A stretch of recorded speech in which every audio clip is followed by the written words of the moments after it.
Intricate Damascus formed by carbon steel wire, pounded down into art that you can use. I just wanted to make stuff. I wanted to make things that were beautifully functional. Rather than putting a painting on your wall, you have a thing that you can actually use, and it's like a sculpture, and it's part of you. Balance is one of the key elements in each of Michael Merriman's handcrafted knives. So it balances, so it's pretty cool. But the beauty of his knives comes from a perfect balance of three of his lifelong loves. First and foremost, art. His desire to create started at a young age. My first art show I did when I was 16, and it was a really good show. It was in Columbus, Ohio, the same city where he attended an alternative high school that focused on the arts. He had meticulously set up a booth with black and white photographs he had taken. But the show could easily have ended in defeat. I was so proud of it and everything. I had my own credit card machine and everything, and nobody bought anything. And so on the last day, about 5 o'clock or 4:30, my mom came in and she bought every single piece that I made. They're all hung in her house right now. So, yeah. You know, that one from my mom buying all my work, that meant a lot.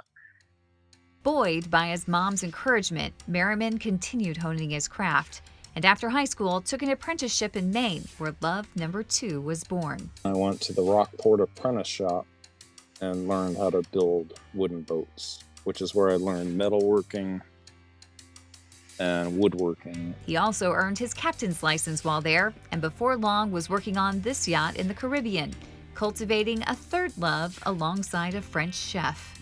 So the chef, you know, taught me how to cook, like for real, without, you know, he taught me how to freestyle cook, but without any kind of recipes and stuff. Art, wood and metal working, and cooking. It all tied together with the knife making and everything. It just sort of worked. Creating something that brought together all of his loves was almost magical, until his knives and the knife business he started became so popular, his love of forging, well, dulled. I got rid of it because it got so big that I don't want to do it anymore, and I just want to make one at a time. And so now I make these just one at a time. It's just me. He lives in his happy place now, a 50-foot former fishing boat that often inspires the lines of his handcrafted knives. I use some of my navigation tools and just to make curves and stuff, you know, to make that curve, you know, that was a plate right there. Since that first art show when he was 16, Merriman has successfully participated in thousands more all across the United States, except for one place, the St. Louis Art Fair. So I probably applied since I was 16 years old, and now I'm 51. The St. Louis Art Fair is extremely competitive. Only the top 10% of applicants get one of the show's spots. And this year, Michael Merriman will finally be one of them. It makes me want to cry, you know? It's an honor. It's an honor. And so it's just like one of the greatest moments of my life. Merriman will make the trip like he does to most places he travels, in his boat.